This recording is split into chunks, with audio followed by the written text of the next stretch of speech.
Oi pessoal, bem-vindos na nossa aula de hoje da revisão rápida e hoje a gente vai discutir, um dos temas mais importantes da obstetrícia. Bora lá!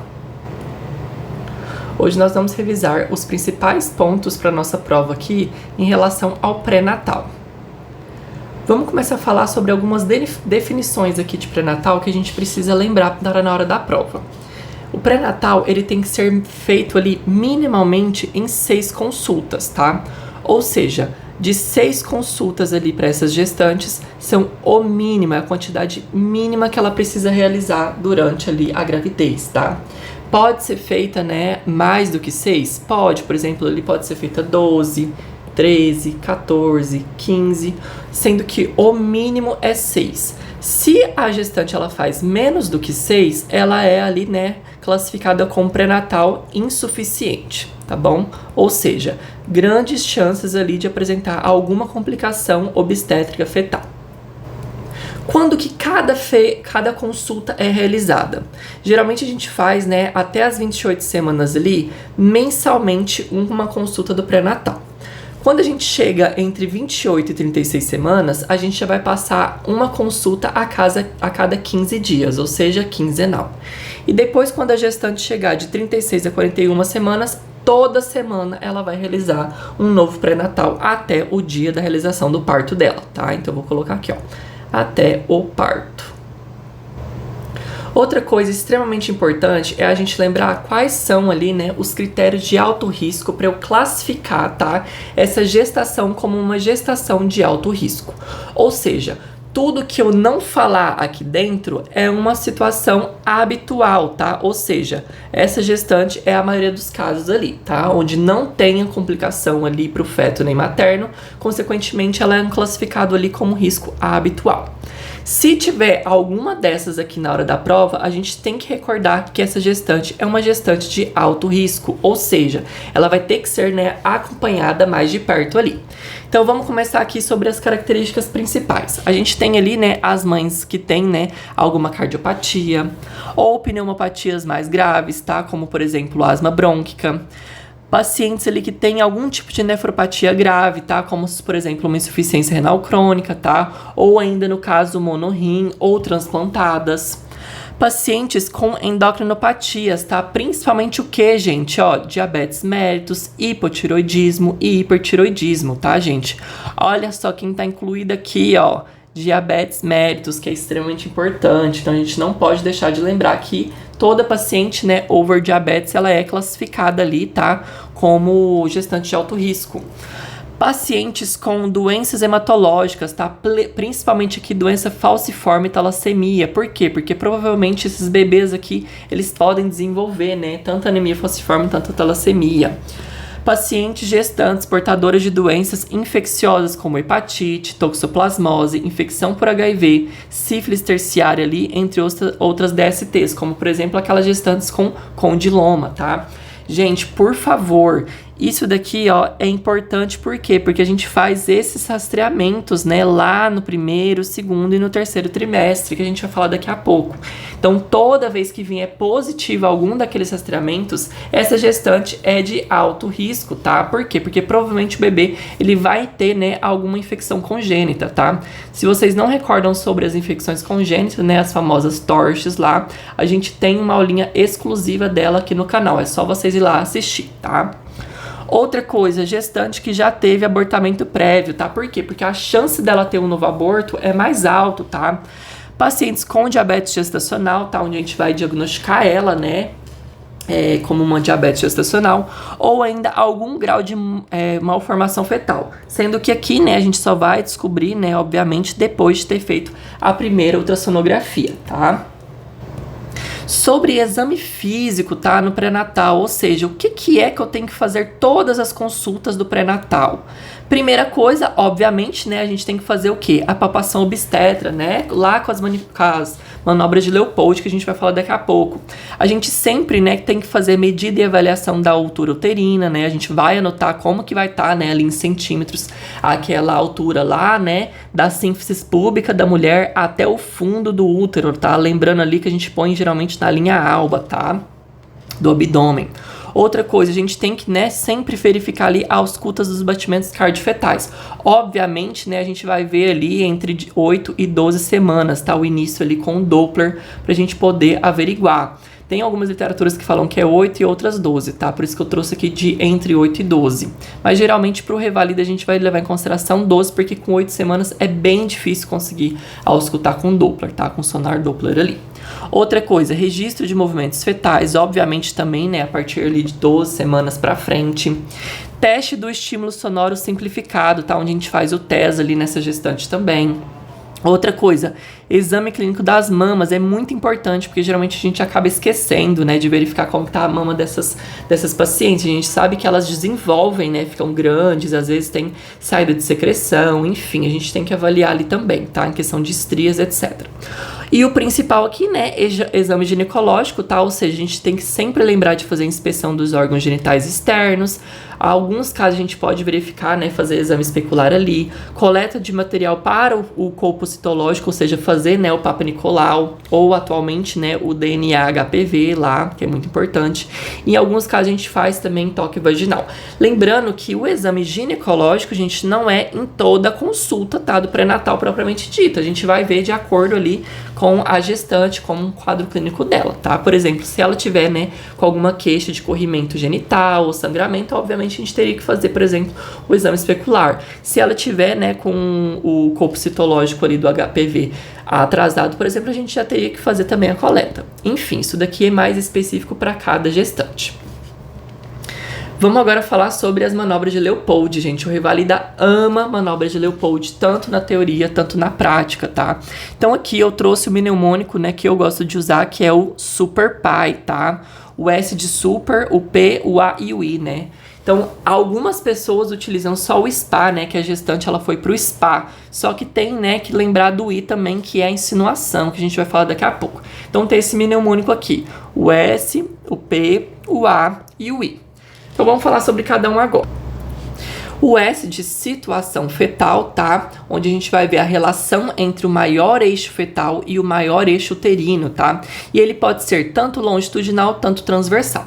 Então aqui a gente, na hora da primeira palpação, na primeira hora, né, da manobra de Leopold ali, a gente vai ver, né, a situação se ela está longitudinal, que é assim, ou transversal, que é assim, tá? Formando uma cruz ali.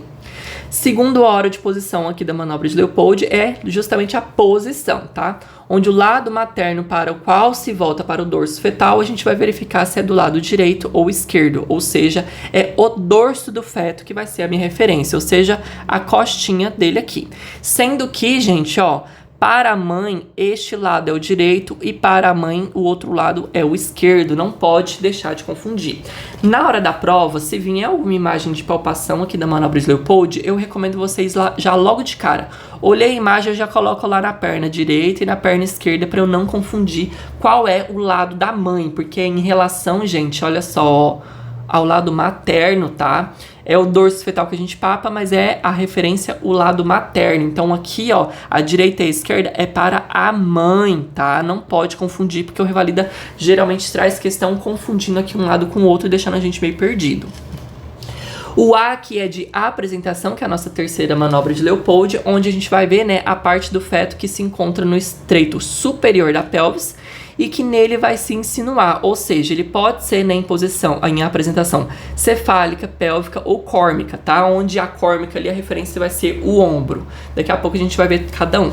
E por último a gente tem a insinuação, né, do feto aqui, que vai ser a relação entre o ponto de referência materno e o ponto de referência do feto, tá? Onde a gente geralmente ali vai, por exemplo, fazer alguma indicação ali mais de cesárea ou não, ou ainda a gente pode verificar também onde está o nosso batimento cardiofetal ali também, tá? Lembrando aqui, ó, uma característica que eu trouxe para vocês, que a cefálica defletida de segunda posição ali é sempre indicação de cesárea, tá? E às vezes o Revalida cobra isso, então vocês têm que lembrar disso aqui, tá? A cefálica aqui defletida, ou seja, a insinuação dela ali, junto com a apresentação do feto, a gente vai poder indicar cesariana para essa gestante, tá? Trouxe para vocês os desenhos aqui, tá? Para nunca mais confundir. Então a gente sempre lembra aqui, ó, do SPY, tá? Onde a gente vai ver a situação aqui longitudinal, transversal ou oblíquo, tá? Eu tinha esquecido do oblíquo. Só que o oblíquo aqui quase não é cobrado na prova, que ele é mais difícil de acontecer, mas é como se fosse ali quase querendo formar metade de um X, tá? E a posição, né, o P aqui a gente tem, aliás, a posição não, desculpa, a gente tem a apresentação aqui nesse caso como a cefálica, né, onde a cabecinha aqui, ó, do feto, ela já vai estar ali, né, pra baixo. A pélvica vai ser o bumbumzinho ali, tá? A pelvis do feto que vai estar relacionada à síntese pública da mãe. E a córmica vai ser literalmente aqui, ó, a parte do dorso do feto que vai estar encaixada ali na síntese pública, tá? Então aqui a gente tem a situação. E aqui a gente tem a apresentação. Trouxe uma questãozinha aqui, eu falei pra vocês que eu não ia fazer questão, mas essa daqui é bem legal e bem rápida. Não vou nem ler o caso clínico, eu só vou ver o quê? A imagem, porque se eu vi essa imagem, provavelmente eles vão pedir o quê? Qual é, né, a situação, qual é a apresentação, qual é a posição do meu feto aqui. Então aqui a gente tem o quê? A situação, que é a primeira, a gente faz a cruz. Então, ela está encaixada onde? Na longitudinal. Se eu já sei que a situação lá do meu SPY é longitudinal, eu já excluo o quê, ó? A A e a B, tá vendo? Tanto que é bom a gente já saber e fazer de parte a parte. Depois o P, a gente tem a posição, né? A posição dele vai ser o quê? Direita ou esquerda? É só a gente poder verificar aqui, ó. A mãe, a direita dela tá aqui. O dorso do feto está para aí. Então, a direita, vamos achar aqui, ó. A direita posterior, a outra tá esquerda, ou seja, eu já excluiria essa daqui também. E olha só como é que tá a apresentação cefálica, olha só onde é que tá a cabecinha do meu feto aqui, ó, na verdade, ó. Ela, inclusive, já tá parindo esse filho aqui, ó, já tá com 38 semanas. Olha só como é que tá essa cabeça do feto, ó. O occipital dele, ó, já tá descendo lá e já tá fazendo aquela curvatura da cabeça do crânio, né? Por causa das suturas que não são juntas ainda, por causa do parto, né? Do período do parto ali. Então aqui a gente já tem uma apresentação cefálica. Então só sobrou a nossa alternativa o quê? Letra C, tá? Porque aqui na letra D, por mais que tinha apresentação cefálica, falava que era esquerda, né? A posição. E não é esquerda, ó. O dorso do feto está para a direita do lado materno, que foi o que eu expliquei para vocês. Vamos falar agora outro ponto super importante aqui, que é sobre os exames, tá? Então, olha, a primeira coisa que a gente tem que lembrar são os primeiros exames do primeiro trimestre, tá? Ou seja, na primeira consulta ali daquela gestante que ela vai ter que fazer aqui.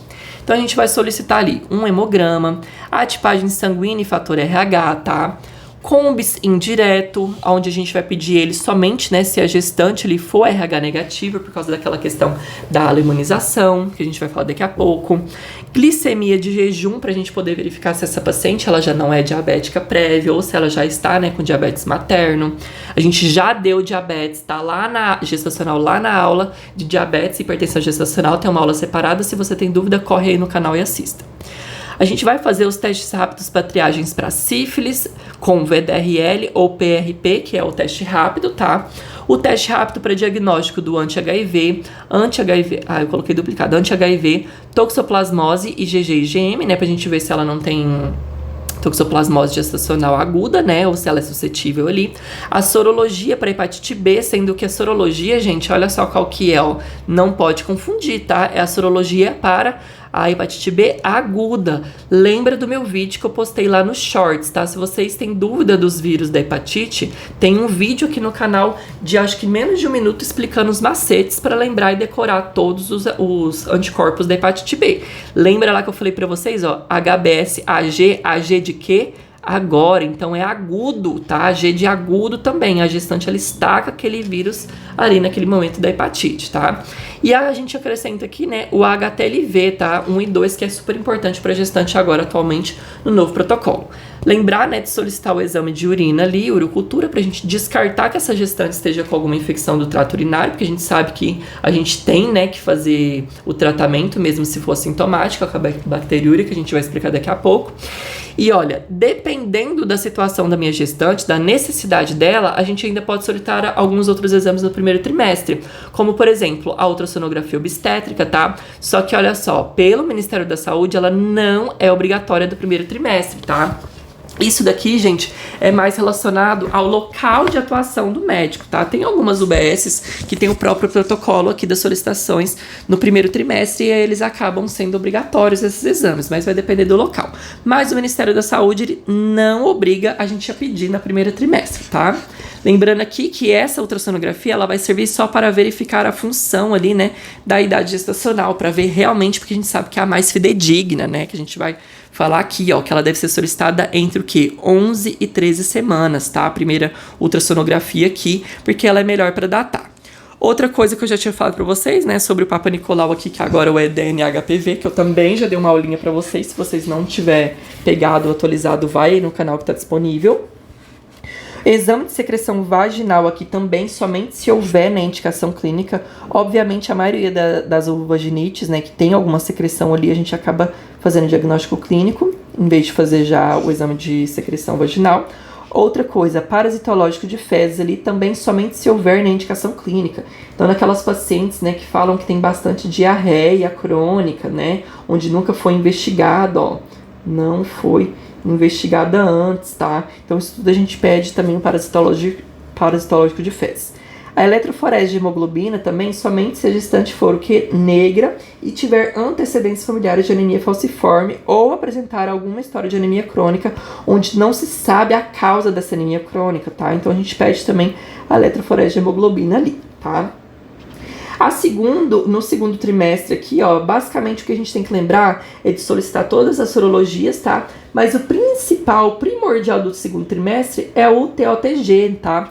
Porque a gente já deu a aula, não vou macetar isso, mas a gente lembra que no primeiro trimestre a gente tinha glicemia de jejum, né? E no segundo, se veio negativo para diabetes gestacional aqui, a gente solicita o TOTG, né? TOTG, para a gente poder verificar aqui, né, o teste de tolerância à glicose com 75 gramas, para ver se realmente essa gestante não está, né, com uma diabetes gestacional ali. Outra coisa, tá? A gente pode solicitar a segunda ultrassonografia, que é o do segundo trimestre. Essa daqui, né, é a minimamente feita, obrigatória ali, para a gente poder verificar a morfologia do fetal, tá? Para a gente ver se não tem malformação fetal, tá? Que seria o quê? Indicação de alto risco, que igual a gente já tinha discutido no slide anterior. E a do segundo trimestre, ela é melhor feita de 20 a 24 semanas, tá? Isso a gente também tem que recordar. Outra coisa, quando chegar no terceiro trimestre, a gente vai basicamente repetir quase todos os exames. Então, a gente vai fazer de novo aqui um hemograma, a glicemia em jejum, a gente vai pedir o VDRL para sífilis, a gente vai pedir, né, o anti-HIV ali, a sorologia para anti-HIV com teste rápido e depois, né, se vier positivo, a gente confirma, né, com outro teste de Western blot, por exemplo. Já dei isso aqui na aula de HIV para vocês. A gente vai repetir também a sorologia para HPV, que no caso é o HBsAg novamente, o IgG e IgM para toxoplasmose, e a gente vai repetir a urocultura com o EAS, que é a urina tipo 1, tá? E, gente, olha só o importante que eu trouxe para vocês. No pré-natal, pelo menos no primeiro trimestre, a gente tem que pedir ali pro homem também. Ah, mas como assim pro homem? Sim, porque às vezes temos patologias, né, que pode ter ali fetal, atingir o feto da mãe ali, através de quem? Do pai, tá? Do homem. Então a gente tem que pedir um hemograma, a gente vai pedir a tipagem sanguínea, né, por causa da incompatibilidade do RH ou do ABO, né, que também a gente necessita saber pelo homem ali. A gente vai pedir glicemia em jejum também pro homem. A gente vai pedir as sorologias pro homem. Por quê? Porque se no primeiro trimestre, nessa gestante que veio negativo, mas, por exemplo, o homem estiver pulando a cerca e tiver com sífilis, ele vai o quê? Acabar transmitindo para a mãe que tinha dado negativo, tá? Então é muito importante. E outra coisa, não adianta a gente tratar, né, a mãe com sífilis ali e não tratar o homem também, porque ela vai pegar de novo e acabar tendo problemas no feto. Então é muito importante a gente pedir pelo menos uma vez aqui, tá? Esses exames no homem. Passando agora rapidamente para a gente poder revisar aqui a isoimunização RH. Ou seja, é uma condição ali na gravidez que a mãe é RH negativa e ela vai desenvolver anticorpos contra o tipo sanguíneo ali do feto, que é RH positivo. Então, olha só esse esqueminha que eu trouxe para vocês aqui. Se a gente tiver, né, uma incompatibilidade RH, ou seja, a mãe, né, RH negativa, ou seja, ela não tem, né, o RH presente ali em cima das hemácias dela, ela não tem ali, ó, os receptores ali do RH, tá? o que vai acontecer e com esse feto aqui, se tiver ali RH positivo? O sangue do feto vai ter contato com a mãe e a mãe vai falar assim, opa, esse RH eu nunca tive contato. Por quê? Porque eu sou negativa. Então, o meu corpo vai criar o quê? Anticorpos contra o RH positivo do feto. Ou seja, olha só o desenho, ó. A mãe vai colocar as hemácias do feto como um alvo, tá? E os anticorpos vai atacar a hemácia do feto. Isso a gente chama de aloimunização, ou seja, a mãe criou o anticorpo e esse anticorpo atacou a superfície ali da hemácia do feto, porque nela tem, né, o RH positivo ali que ela nunca teve contato antes, tá? Isso é muito importante, por quê? Porque se a mãe tiver, né, a aloimunização ali e acabar tendo, né, esses anticorpos ali proliferados e atacando a hemácia, o feto, quando ele nascer, ele vai nascer com incompatibilidade RH ali e vai abrir, né, um quadro de quê? De icterícia, tá? Isso aqui a gente já deu na aula de neonatologia e icterícia neonatal lá, tá? Se vocês têm dúvida, corre lá e assista. Então aqui, primeira coisa que a gente tem que fazer é, se vier, né, a solicitação do combis indireto ali negativo, tá? Onde a gente vai pedir pra mãe ali, tá? Até, se eu não me engano, 27 semanas. Deixa eu só confirmar. Perdão, não é na coisa de 27 semanas, né? A gente já faz lá na primeira consulta, que é o que eu já tinha falado, né? Aí a gente vai solicitar aqui, se veio negativo esse combis indireto ali, aí a gente vai esperar até as 28 semanas e a gente pode estender até no máximo 30, gente, mas olha só, eu quero que vocês guardem este número aqui, ó. 28 semanas, tá? 28 semanas pra quê? Pra gente poder fazer, no caso, a nossa imunoglobulina anti-D para a mãe, tá? Por quê? Porque nesse caso, a mãe aqui, por ela estar, né, com RH negativo, aliás, com um combis indireto negativo, ou seja, ela não teve a imunização, aí neste caso a gente tem que fazer o quê? A prevenção da imunização, que é justamente feita com a imunoglobulina, tá? Anti-D aqui. A gente faz entre 28 e 30 no máximo, mas eu quero que vocês recordem dos 28 semanas. Isso vai ser o quê? A primeira dose, tá? A gente fez a primeira dose com 28 semanas. Na hora que ela tiver o parto, a gente vai repetir a outra dose nas primeiras 72 horas. Então, primeira dose entre 28 a 30 semanas de gestação. E a segunda dose aqui, 72 horas pós-parto. Isso tem que estar na cabeça. Ah, mas eu solicitei lá, né, o teste de combis indireto ali e ele já veio positivo. Ou seja, a mãe, gente, ela já tá atacando as células do feto. O que eu vou ter que fazer? Vou fazer a imunoglobulina? Não, por quê? Porque aí ela já aloimunizou. Se ela já aloimunizou, infelizmente, o meu feto ele já vai nascer com incompatibilidade ali, já vai nascer com a icterícia patológica por causa dessa incompatibilidade, tá? Então não se esqueçam disso daqui, porque é muito importante, já caiu bastante sobre a imunização aqui do RH na mãe e no feto.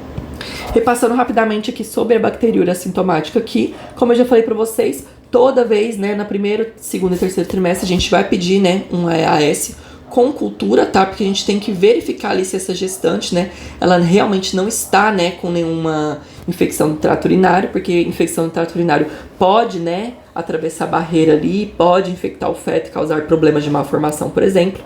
A gente tem que descartar, né, alguma infecção ali do trato urinário.